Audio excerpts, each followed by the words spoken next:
Hi friends, வணக்கம். இன்றைக்கி நம்ம சேனலில் ரொம்ப டேஸ்டியான ஒரு ரெசிபி எப்படி பண்ணுறதுன்னு பார்க்கலாம். இது பண்ணுறதுக்கு பார்த்திங்கன்னா ஒரு 2 மாங்காய் வரைக்கும் நான் எடுத்திருக்கேங்க. இதை வந்து நல்லா வாஷ் பண்ணிவிட்டு அந்த காம்பை கட் பண்ணிவிட்டு தோலோடு நான் வந்து துருவி எடுத்திருக்கேன்.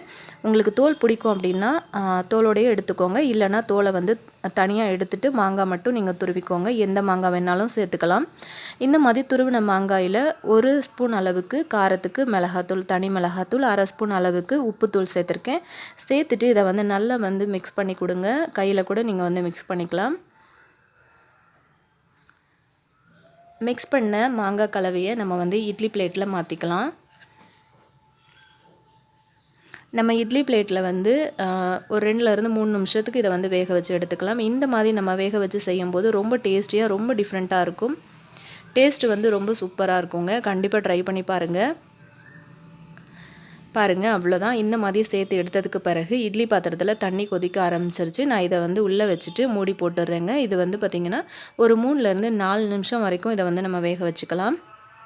பாருங்கள், இப்போ நல்லா வெந்து வந்திருக்கு. இப்போ இது ஒரு பக்கமாக ஆறட்டும்.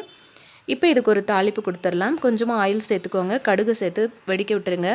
ஒரு 5-6 பூண்டு வந்து தோல் எல்லாத்தையும் எடுத்துகிட்டு இந்த மாதிரி நசுக்கி எடுத்துக்கோங்க. நசுக்கின பூண்டை இந்த மாதிரி எண்ணெயில் சேர்த்துக்கோங்க. பூண்டு வந்து நல்லா கலர் மாறணும். பாருங்கள், இந்த மாதிரி பூண்டு வந்து கலர் மாறினதுக்கு அப்புறமா நம்ம ஆற வச்சுருந்த மாங்காயை எடுத்து உள்ளே சேர்த்துக்கலாம். சேர்த்ததுக்கப்புறமா நல்லா இதை வந்து மசிச்சு கொடுங்க.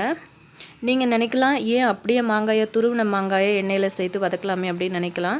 ஆனால் நம்ம இந்த மாதிரி வேக வச்சுட்டு எடுத்து நம்ம செய்யும்போது ரொம்ப குலைவாக வரும். அதே சமயத்தில் வேக வச்ச மாங்காய் அப்படிங்கிறதுனால ரொம்ப டேஸ்ட் அதிகமாக இருக்குங்க. அதனால தான் நான் வந்து வேக வச்சுட்டு சேர்க்குறேன்.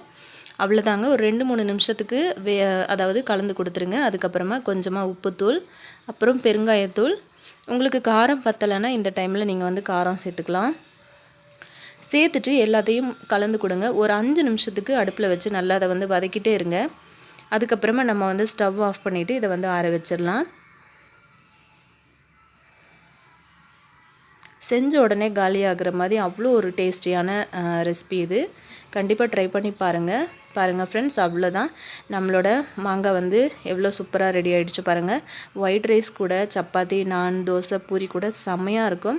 கண்டிப்பாக ட்ரை பண்ணி பாருங்கள். செஞ்சு பார்த்தீங்க அப்படின்னா கண்டிப்பாக என் கூட வந்து ஷேர் பண்ணிக்கோங்க ஃப்ரெண்ட்ஸ். தேங்க்யூ.